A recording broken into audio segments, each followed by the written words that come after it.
What's up, guys? My name is Austin. This is the Bodies in Business podcast. And today we're going to talk about protein. And the two main reasons we're going to talk about protein is number one, I was in the grocery store this week and one of the security guards came up to me as I was walking out. He's like, "Hey, man, you're a pretty big guy. You look like you work out. Dude, how do I put on size? I want to put on size." I was like, "How tall are you?" He was like, "I'm like 6'1", 145." I was like, "Okay, that's pretty skinny."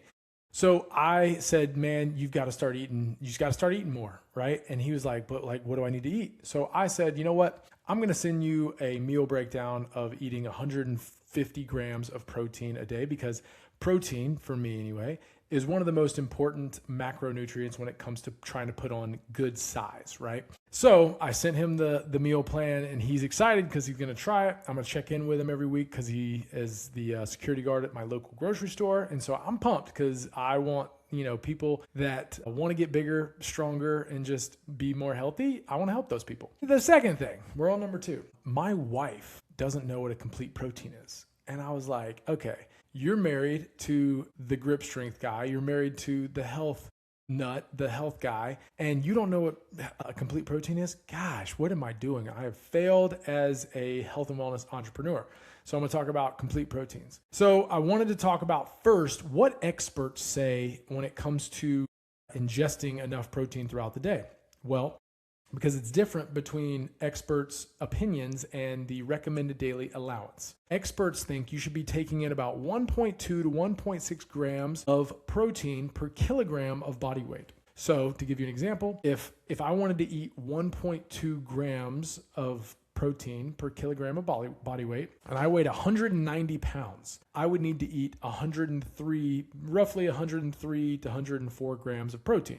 If I wanted to eat 1.6 grams of protein per kilogram of body weight, I would need to eat roughly 138 grams of protein. So that's 104 grams of protein versus 138 grams of protein.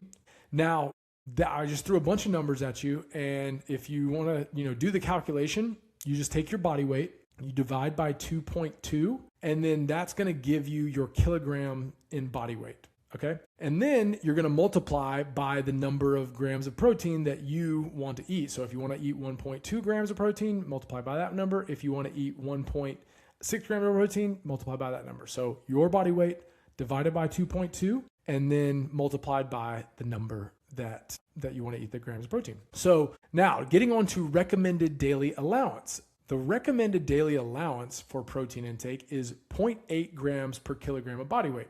This is from the Food and Nutrition Board of National Academies of Sciences, Engineering, and Medicine. So if I'm 190 pounds and I'm only eating 0.8 grams of protein per kilogram of body weight, that's 69 grams of protein. If I'm 150 pounds, that is roughly, and I'm eating 1.2 grams of protein per kilogram of body weight, that's roughly 55 grams of protein. So I just want to say this, according to countless experts, the amount of protein for the recommended daily allowance is drastically underestimated. And this number that they came up with, 0.8 grams of protein, was really just to survive. Honestly, like they were like, "Hey, how can you just live a healthy lifestyle?" This isn't to like maintain muscle mass or build muscle mass or anything like that. And that's why we're talking about this, is because obviously everybody's bodies are a little different and you need to talk to a registered dietitian or your doctor when it comes to getting full details on what you need to eat. For me, I like to eat about 1.6 grams of protein per kilogram of body weight. So that puts me about 140 grams of protein a day. And protein is probably the most satiating macronutrient. And that's one of the main reasons I focus on it, because I want to eat something that's going to fill me up and I want to eat high quality protein. Okay. And then two, the type of protein you eat also matters, because the type of protein you're eating is what is being used to create muscle fibers in your body. Also different things in your body like dopamine or serotonin. And so I think that's probably the most important, is this isn't just protein's not just being used to build muscles in your body. It's being used to do a lot of different things. And I'm no, expert when it comes to everything in the body, but the protein you eat matters, right? You want to eat high quality protein and you want to eat a variety of protein, because if you're just eating one type of protein, you're going to probably miss out on some different amino acids. Or if you're eating vegetarian or vegan, You need to make sure you're combining certain proteins, because we're going to go over this in a second, but some proteins are incomplete proteins, and you should be eating complete proteins as well. So what does protein do in the body? Protein helps build and repair muscles, tissues, enzymes, and hormones, and immune cells. Why protein quality matters. High quality protein provides the essential amino acids your body needs in the right amounts. Hopefully my wife is listening to this podcast at some point. Complete proteins contain all 9 essential amino acids. The 9 essential amino acids are histidine, isoleucine, leucine, lysine, methionine, phenylalanine, threonine, I don't know how to say that one, tryptophan, and valine, okay? Your body doesn't make these 9 essential amino acids, and that's why they're called essential, because you have to get them from your diet. Why complete protein is important?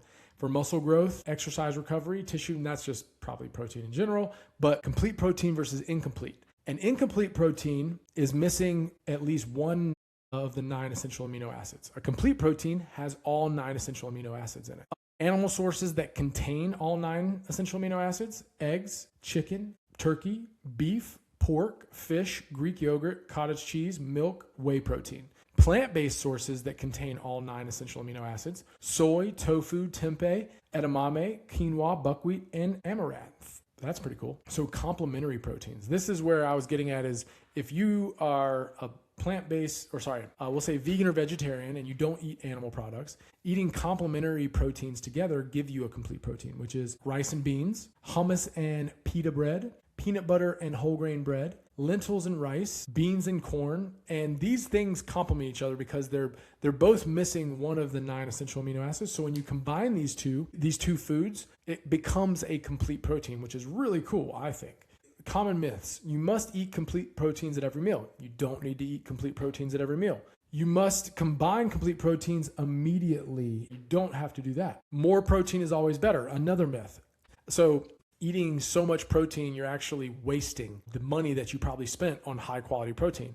So that's why amount of 1.2 to 1.6 grams per kilogram of body weight is good for me, because I feel like I'm not wasting money that I spent on food. And I think that's probably one of the most important things, is protein is probably the most expensive macronutrient in the grocery store. I think that a lot of restaurants, and you just find this out for yourself, up the cost of protein because of how expensive it is to get from a grocery store or, some other places. Rice and beans is probably the lowest cost complete protein in the world. And I think people sometimes feel like, I'm too good for rice and beans. You're not, usually. If you're allergic to rice and beans, can't eat it, I get it. But I know a lot of times for me, I want to eat filet mignon. I want to eat lobster tacos. I want to eat, the best salmon in the world. I want to eat some Wagyu steak that was just grilled to perfection.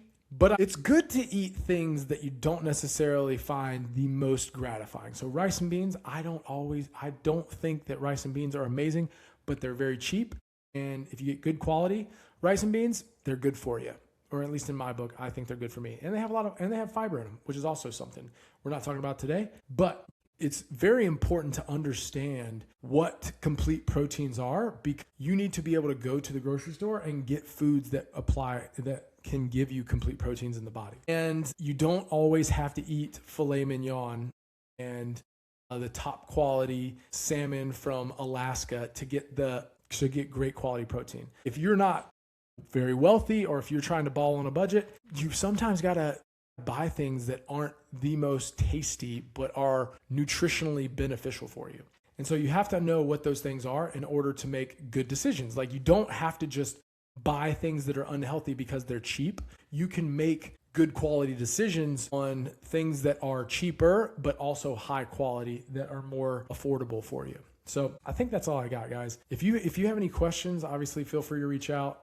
I love knowing that I'm getting enough protein in for the day, because psychologically, I want to make sure I have enough muscle mass as I get older, because muscle mass is a really good indicator of overall longevity. And I want to keep my muscle. And I know it takes, effort and time and planning to kind of get the right amount of protein and do the right things for your body that you feel like you need to do. And everybody's a little different. Everybody has things that they're allergic to. Psychologically, they don't feel like eating. And then even like I said, from a cost standpoint, things are just high cost sometimes, and you can't buy them. So That's all I got. Hopefully that's helpful. If you have any questions about complete proteins, or you want, some type of guidance or a plan or something, reach out. Love to help. That's all I got, guys. Get after it.